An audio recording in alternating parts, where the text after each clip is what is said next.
കർത്താവിൻ്റെ അതിപരിശുദ്ധമായ നാമം വാഴ്ത്തപ്പെടുമാറാകട്ടെ. ഈ പുതിയ ദിവസത്തിലെ നമ്മുടെ വായന ഭാഗം പുറപ്പാട് പുസ്തകം 3 മുതൽ 5 വരെയുള്ള അധ്യായങ്ങളാകുന്നു. ഇന്നത്തെ കുറിവാക്യം ഉൽപ്പത്തി പുസ്തകം 19 അധ്യായം 26 ലോത്തിന്റെ ഭാര്യ അവന്റെ പിന്നിൽ നിന്ന് തിരിഞ്ഞു നോക്കി ഉപ്പുതൂണായി ഭവിച്ചു. വേദപുസ്തകത്തിൽ പേര് പറയപ്പെടാത്ത ഒരു സ്ത്രീയാണ് ലോത്തിന്റെ ഭാര്യ. ഒരു പ്രധാന വ്യക്തിയുടെ ഭാര്യയാണെങ്കിലും അവൾ പേര് പറഞ്ഞ് വിളിക്കപ്പെടുവാൻ അർഹയല്ല. ആദ്യമായി നാം മനസ്സിലാക്കേണ്ട ഒരു യാഥാർത്ഥ്യം, വേദപുസ്തകത്തിൽ വിവരിക്കുന്ന ലോകവും കാലവുമൊക്കെ ഇന്നത്തേതിൽ നിന്നും വ്യത്യസ്തമാണ്. എബ്രായ യവനായ ഭാഷകളിൽ എഴുതപ്പെട്ടതാണ് വിശുദ്ധ വേദപുസ്തകം.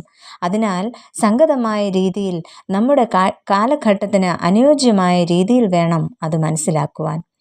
എന്നാൽ ഈ വ്യക്തിയെക്കുറിച്ചുള്ള നമ്മുടെ ധാരണ, ഇവൾ ഒരു അനുസരണം കെട്ട സ്ത്രീയാണ്. ദൈവത്തിൻ്റെ വാക്ക് അനുസരിക്കാത്തവളാണ്. ദൈവത്തിൻ്റെ ശിക്ഷ അർഹിക്കുന്നവളാണ്. മറ്റുള്ളവർക്ക് എന്നും ഒരു പാഠമാകേണ്ടവൾ എന്നൊക്കെയാണ്. എന്നാൽ ആ വ്യക്തിയിലേക്ക് നമുക്കൊന്ന് ഇറങ്ങിച്ചെല്ലാം.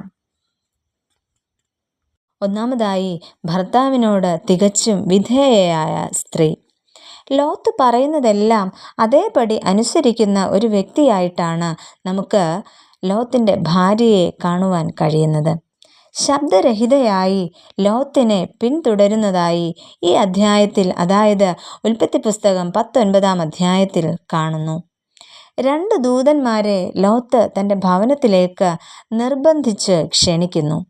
ഇവിടെ ലോത്തിൻ്റെ നാഗരിക രീതിയിലുള്ള അതിഥി സൽക്കാരമാണ് കാണുവാനായിട്ട് സാധിക്കുന്നത്. അടിയൻ്റെ വീട്ടിൽ വന്ന് നിങ്ങളുടെ കാലുകളെ കഴുകി പാർപ്പിൻ എന്നാണ് ലോത്ത് അവരോട് പറയുന്നത്. ഇവിടെ ലോത്തിൻ്റെ സൽക്കാരത്തിന് അതിർവരമ്പുകളില്ലായിരുന്നു എന്ന് നമുക്ക് മനസ്സിലാക്കാം. സോതോമിൻ്റെ സംസ്കാരം സ്വവർഗ സംഭോഗമായിരുന്നു. ഇവിടെ സോതോമ്യരുടെ ഭോഗ ആസക്തിക്കായി തൻ്റെ പെൺമക്കളെ വിട്ടുകൊടുക്കാം എന്ന് ലോത്ത് പറയുന്നുണ്ട്. മേൽപ്പറഞ്ഞ തീരുമാനങ്ങളിലൊന്നും ലോത്തിൻ്റെ ഭാര്യയുടെ അഭിപ്രായം നമ്മൾ കാണുന്നില്ല. ലോത്തിനെ പോലെ സ്വന്തം അഭിപ്രായങ്ങൾ പ്രകടിപ്പിക്കുകയോ ഭർത്താവിൻ്റെ തീരുമാനങ്ങളോട് വിയോജിക്കുന്നതോ ഒന്നും നമുക്ക് കാണുവാനായി കഴിയുന്നില്ല. അതിനാൽ ഇവിടെ ഒന്നുകിൽ ആ മ്ലേച്ഛ സംസ്കാരത്തിന് ഈ സ്ത്രീയും അടിമപ്പെട്ടതാകാം, അല്ലെങ്കിൽ ഭർത്താവിൻ്റെ തീരുമാനങ്ങൾ അതേപടി അനുസരിക്കേണ്ടി വന്നതുമാകാം എന്ന് നമുക്ക് മനസ്സിലാക്കുവാനായിട്ട് സാധിക്കും.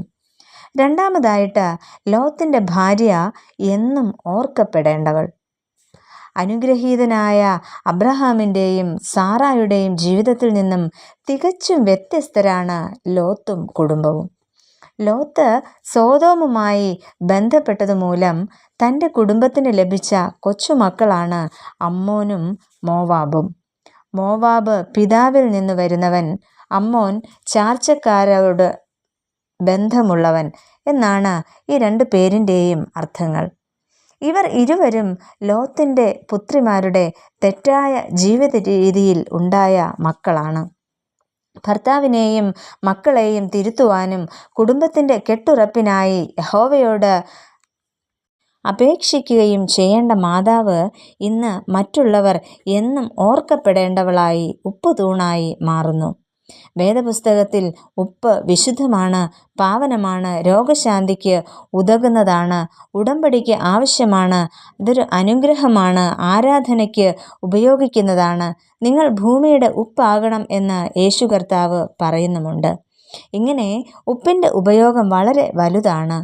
എന്നാൽ അതോടൊപ്പം തന്നെ ശൂന്യത, വരൾച്ച, മരണം ഇവയുടെയൊക്കെയും പ്രതീകമായും ഉപ്പ് വേദപുസ്തകത്തിൽ ഇടം നേടിയിട്ടുണ്ട്.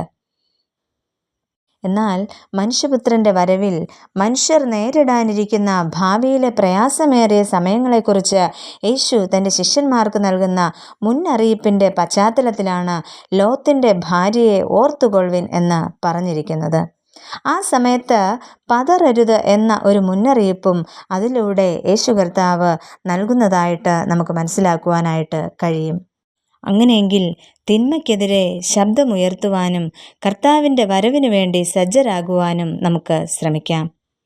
പ്രിയ കർത്താവെ, തിന്മയോട് സമരസപ്പെടാതെ കർത്താവിൻ്റെ വരവിനു വേണ്ടി എപ്പോഴും ഒരുക്കമുള്ളവരാകുവാൻ ഞങ്ങളെ സഹായിക്കണമേ. ആമേൻ.